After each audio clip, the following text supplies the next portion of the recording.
Okay folks, so now we're actually going to take a potassium bromide KBR pellet right there, and we're going to show you how to go through running a sample such as that on this computer. I want to start off by just bringing one thing before I forget.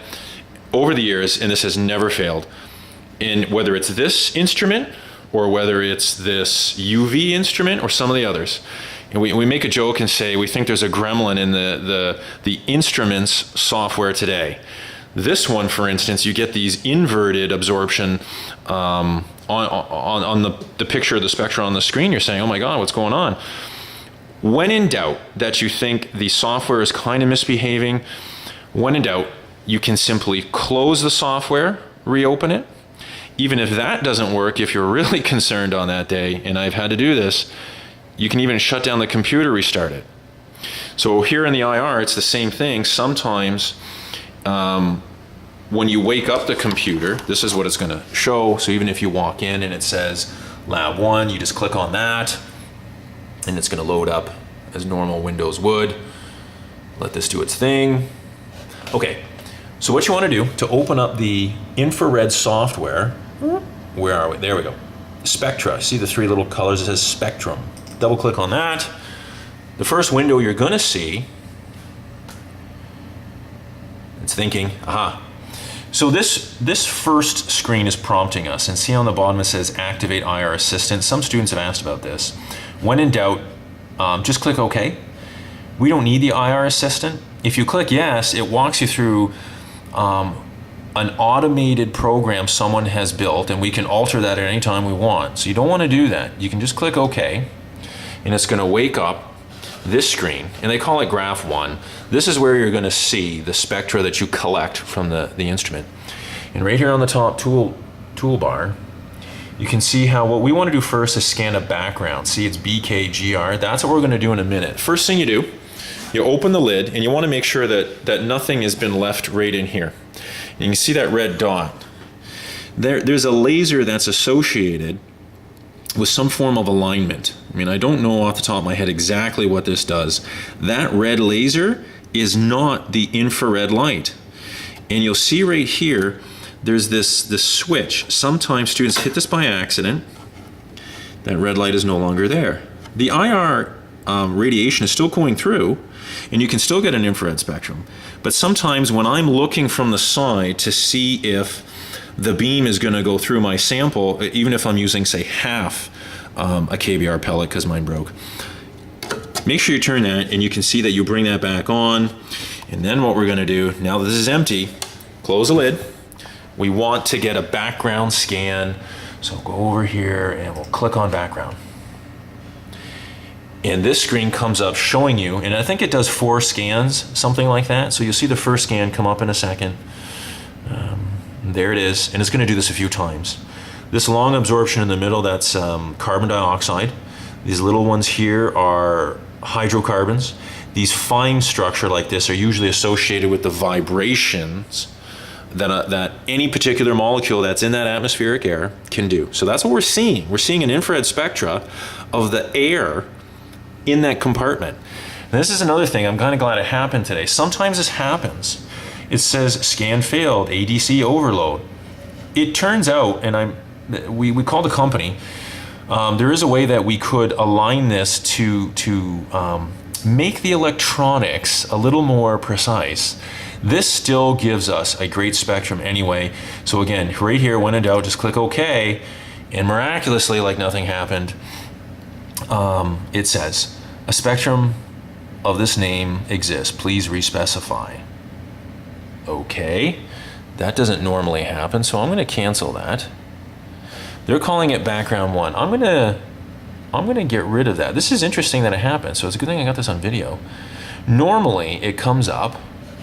I'll show you a trick. When in doubt, I'm just going to close that. This is actually kind of really nice. Notice how I've gotten rid of the existing graph, because what I want to do is, if this is a gremlin, I want to see what happens if I close something. Let's just retry it. I'm going to scan the background again. It's going to open up a new graph anyway. And notice how it says scanning, and this is the name I was referring to. See how it says scan BS GL. That's the name that normally gets saved for the current background. Okay, so let's see what it does this time. All right. Background 2. I'm going to just click overwrite and we'll try this. Folks, what this does, if you click overwrite, all it's saying is something exists with the name background 2. Okay? We overwrote it.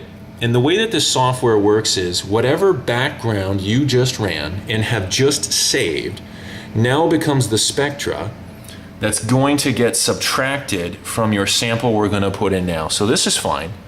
Okay?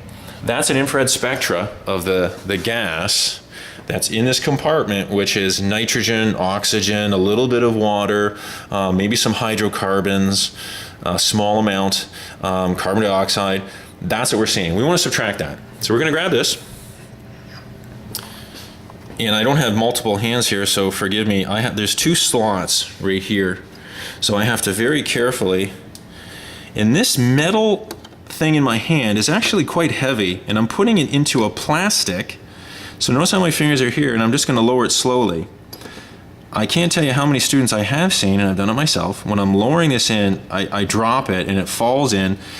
It could easily crack this plastic, so you want to lower that easy.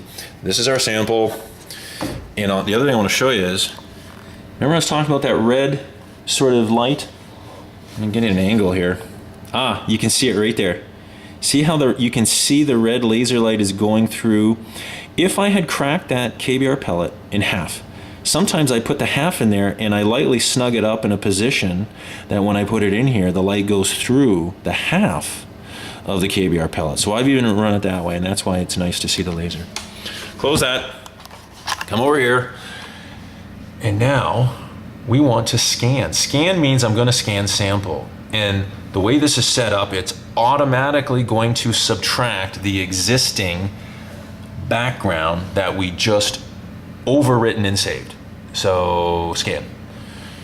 That other window pops up just like before, and you're going to already start to see right away basically what your spectra looks like. Okay, and there it is. You can see how the baseline here is quite slanted. So in another video clip, we're going to get into peaks and baseline correction. We just want to show you how we're going to handle running and getting. Now see how it defaults to say, let's save this to a default name that's called scan. If you want to save this and overwrite, this is fine. Just don't give it a new name yet. It's better off to save it when you're done under the name you want. Right now, just click overwrite. And you can see how you're comparing the background. This is the background, and then this is your sample. What I always do is I always look at the CO2 peak in the background, and I look in that same region right here in my sample. If I see a sizable CO2 absorption in my sample, like a huge one, I might try and go into a function where I can manually control the difference of the subtraction. Normally though, even if you see a 1 inch tall peak here and the rest of your spectra looks great, if it's qualitative only, I just ignore it. Sometimes you'll even see a depression where it's subtracted too much. But as long as your sample spectrum looks okay to you, you go down here and say, I'm okay with the subtraction that took place. I will highlight only the background part 2. You go to the keyboard and hit delete. It goes away. To start processing, which will be another video clip that I'll do after this, look up here and you can see it. See how peak picking button and the auto Y scale, I mean, they're not highlighted. I can't do anything with it. But you go down here, you have to highlight and select their current spectra's title here. As soon as you do that, now it's going to let you do peak picking and these other auto scale type things, okay? So right now, you have ready to be processed a raw IR spectrum.